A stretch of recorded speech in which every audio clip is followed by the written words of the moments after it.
여러분, 자, 한자라는 건 뭘까? 두 번째 시간입니다.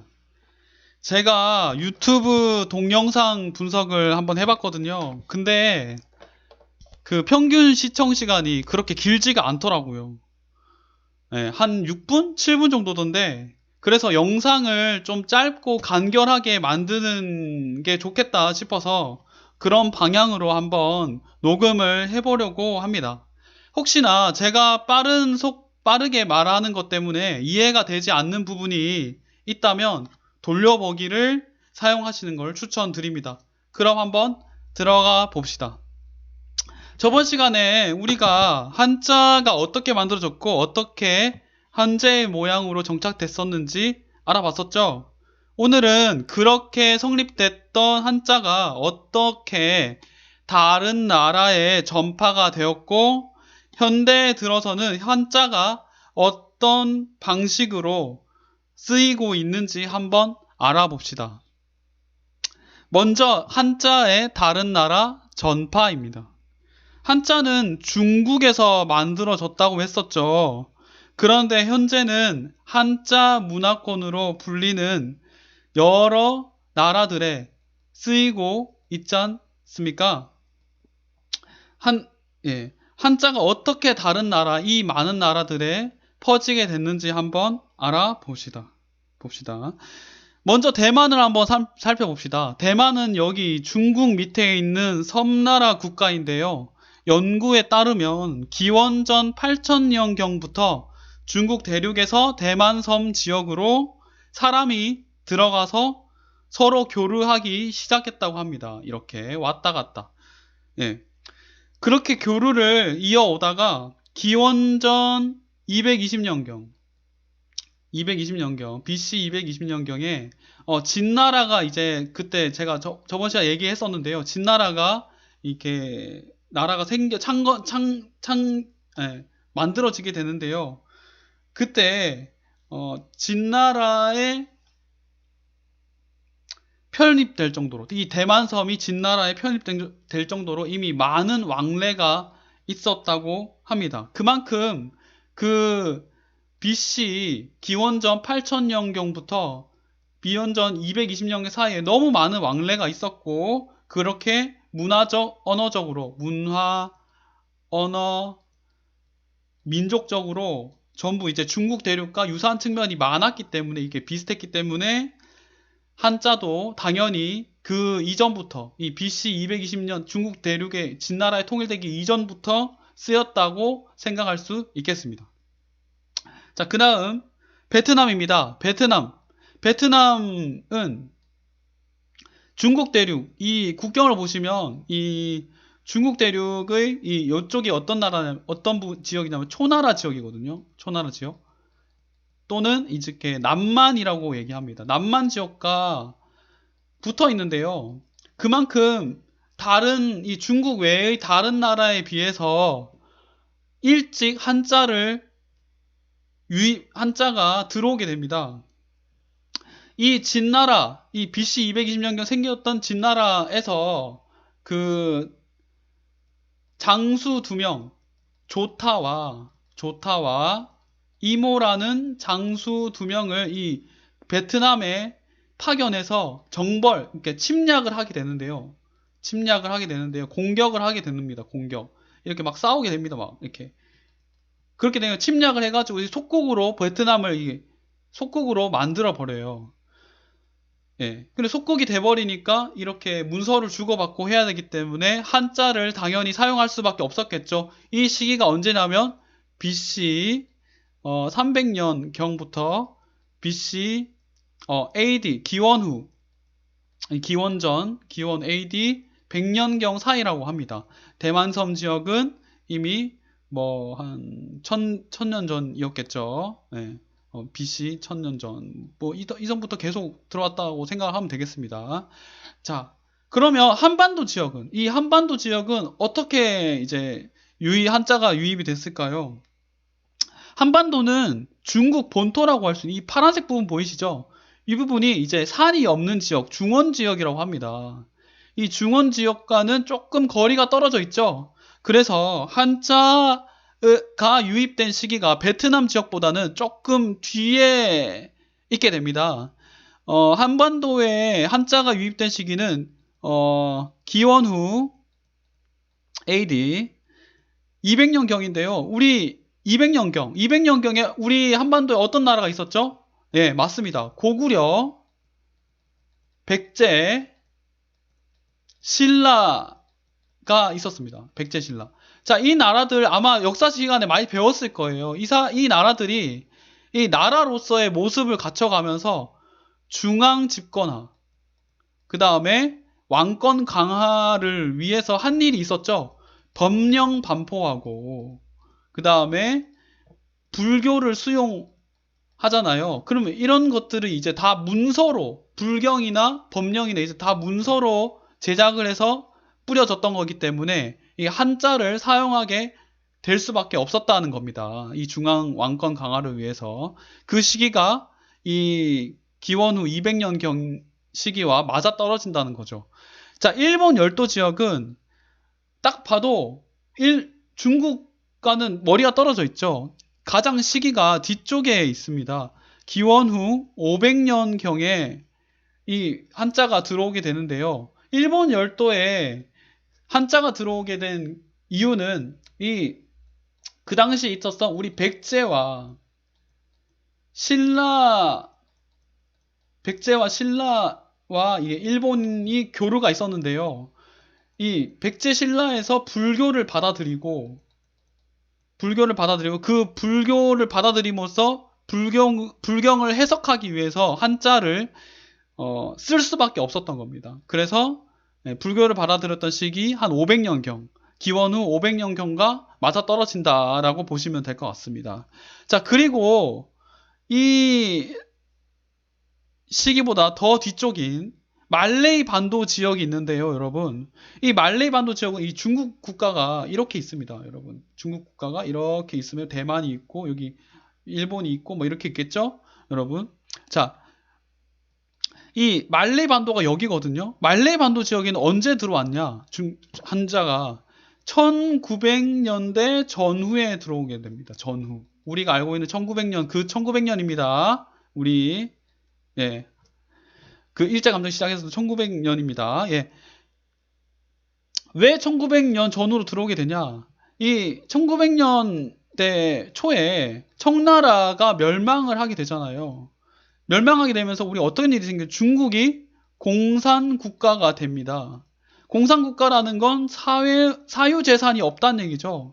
그러면 사람들 사이에 사유재산이 있었으면 하는 생각을 가졌던 중국인들은 이제 이 중국에서 다 밖으로 이제 다 나가게 되는데요. 미국, 호주, 뭐 여러 군데로 나가게 됩니다. 필리핀, 뭐 태국, 베트남으로 다 나가게 되는데요. 그 중국인들이 나갔던 정착지 중에 큰 한 곳이 이 말레이 반도였습니다. 말레이 반도였습니다. 이 말레이 반도 끝에는 여기 보시면 이 섬 하나가 있죠, 섬이 있는데요. 이 섬 이름이 싱가포르 섬이었어요. 싱가포르 섬이었어요. 그런데 이 중국인들이 너무 많이 들어오게 됐는데 다른 지역에 비해서 싱가포르 섬에 들어온 중국인이 정말 많았거든요. 어느 정도였냐면 싱가포르 섬 인구 중에 중국인의 비율이 75%에 달했다고 합니다.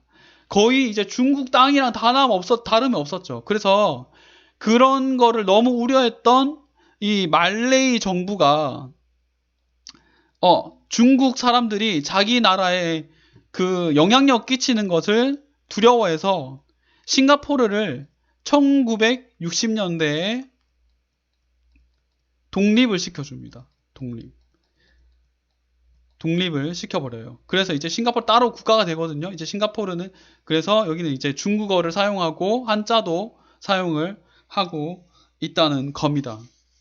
말레이 반도의 한자 사용 시기는 중국 이주 시기와 일치합니다. 예. 자, 그러면 이렇게 다양한 나라들에서 사용되어 왔던 한자가 현대에 들어서는 어떻게 쓰이고 있을까요? 한번 알아봅시다. 그런데 앞 시간에도 한번 제가 설명을 여러 번 했는데요. 한자는 그 너무 많은 뭐 이런 거 있지 않습니까? 뭐 거북이라는 것들 뭐 이런 뭐 정말 많아요. 용용자 뭐 이런 것들 제가 이런 것들이 정말 많은데 이런 많은 획수를 가진 글자들 때문에 비효율적이잖아요. 비효율적입니다. 한자는 경제적이지가 않아요. 그런데 자본주의는 효율성을 위주로 하는 그 경제 체제잖아요. 효율성을 경제 체제잖아요. 효율성을 위주로 하는 경제 체제잖아요. 그러면 이 자본주의의 효율성과는 한자가 맞지 않는데 한자를 그대로 쓸 수 있었을까요? 자, 현대 중국과 일본에서는 그런 이 경제적 이유 때문에 한자의 핵순을 과감히 없애버립니다. 그 없애버린 한자의 글자체가 뭐냐면 간체자라는 건데요. 이 간체자라는 말이 뭐냐? 다시 말하면 간단한 글자체라는 말입니다. 이 한자의 간단한 글자체라는 말입니다. 문자의 경우는 이렇게 정말 간단하죠? 3액밖에 안 돼요. 나라 국자 이렇게 이렇게 써버립니다. 그 다음에 이 전자도 그냥 이렇게 돼버려요. 정말 쉽죠? 이렇게 써버리면 바로 전할 전자가 됩니다.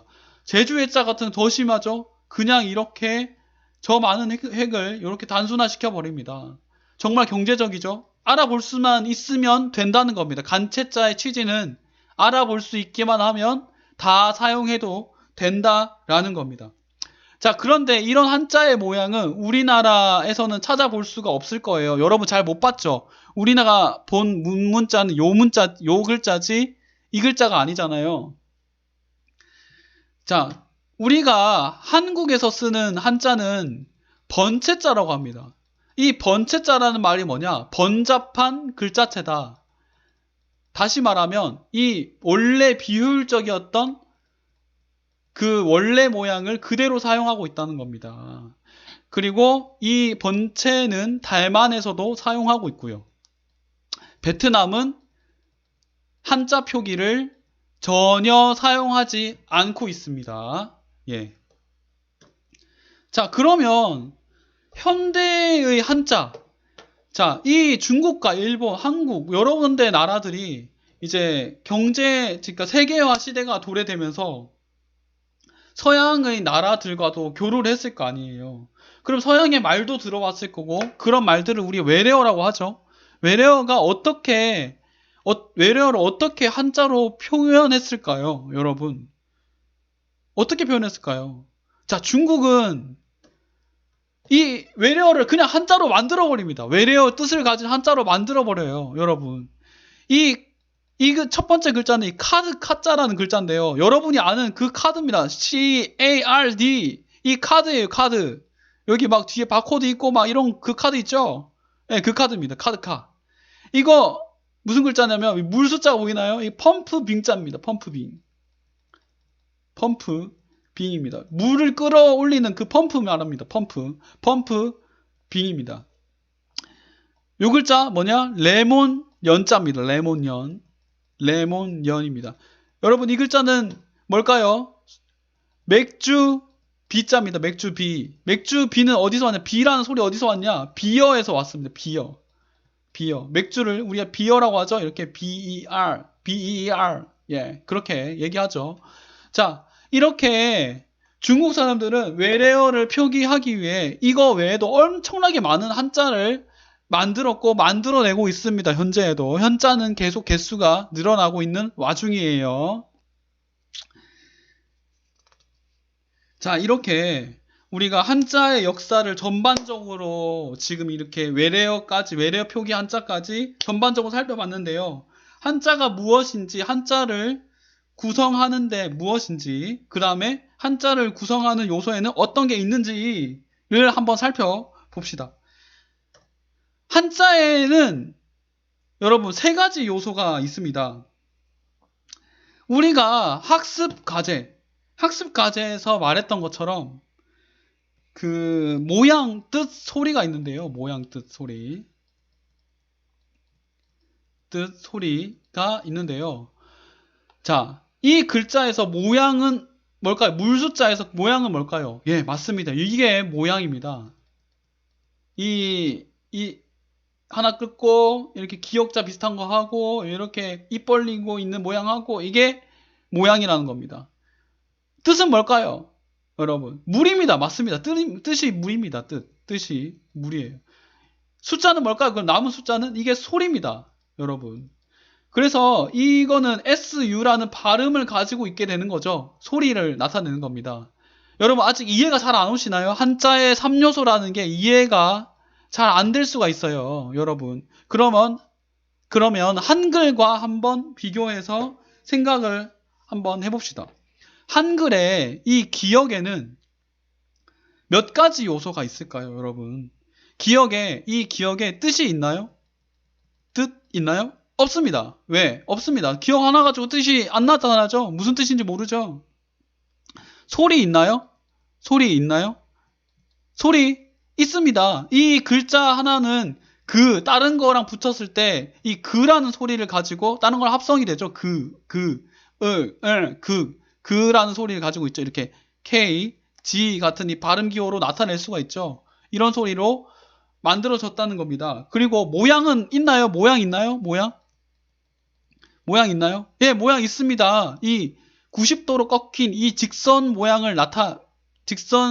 모양. 이것이 있죠. 자, 뜻은 없고, 소리는 있고, 모양은 있습니다. 그러면 한글에는 몇 가지 요소가 있는 거죠? 예, 맞습니다. 두 가지 요소가 있는 겁니다. 자, 정리하자면 한글은 소리, 모양으로 몇 가지 요소다? 두 가지 요소입니다. 한자는 뭐로? 뜻, 소리, 모양으로 몇 가지 요소다? 세 가지 요소라는 겁니다. 세 가지 요소. 예. 자, 그러면 하나 더 봅시다. 이렇게 힘력자가 있습니다. 여러분, 힘력자에서 모양은 뭐다? 요게 모양이다. 이 모양. 예. 이 느낌, 뭔가 느낌, 힘력의 느낌. 예. 그 다음에 힘력에서 뜻은 뭐다? 힘이다. 힘. 그 다음에 소리는 뭐다? 력이다. 력. L-Y-E-O-K. 이렇게. 이 발음이 되죠? 력이라는 발음이 되죠? 력. 예. 자, 그러면 이 한자의 뜻이라는 것과 소리라는 게 뭘 말하는 건지 사실 감이 안 오잖아요. 뜻과 소리라고 이렇게 얘기했을 뿐이잖아요, 사실은. 그러면 이게 어떤 걸 말하는 건지 한번 정의해 봅시다. 자, 한번 알아봅시다. 예.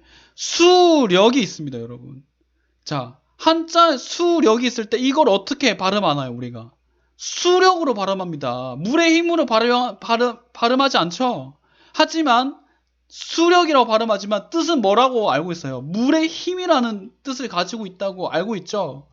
이게 뜻, 소리 이렇게 됩니다. 그래서 우리가 이 단어의 뜻을 물어볼 때는 이 가진 한자의 뜻과 뜻끼리 조합하고 소리를 물어볼 때는 이 소리와 소리끼리 조합해서 말해달라는 겁니다, 여러분. 자, 그러면 이제 거의 다 왔어요, 여러분. 마지막입니다. 한자의 3요소를 적용해서 제 이름을 한번 불러보겠습니다. 자, 저의 이름은 김진훈인데요. 제 성씨 김이고요. 김은 진은 용을 나타내는 그 용 있죠? 이런 거 막 용을 나타내는 이런 용을 이렇게 이런 용 있죠? 이렇게 자, 이런 용진이고요. 그 다음에 후는 공로, 우리 공적이 있다. 아, 저 사람이 공이 있다. 저 사람이 어떤 뭔가 이렇게 뭐 이득을 준 게 있다. 공로, 그런 공로거든요. 자, 이 성씨 김자 이 성을 빼고 뺀다면 우리 이름을 풀이를 할 수 있거든요. 이름 풀이를 할 수 있거든요. 제 이름을 풀이할 때는 뭐와 뭐를 쓰면 될까요? 용과 공로를 쓰면 되겠죠. 굳이 풀이해 본다면 용의 공로가 되겠죠. 자, 여러분 이걸 왜 알려주느냐? 여러분 과제입니다. 과제. 여러분의 과제. 여러분의 이름을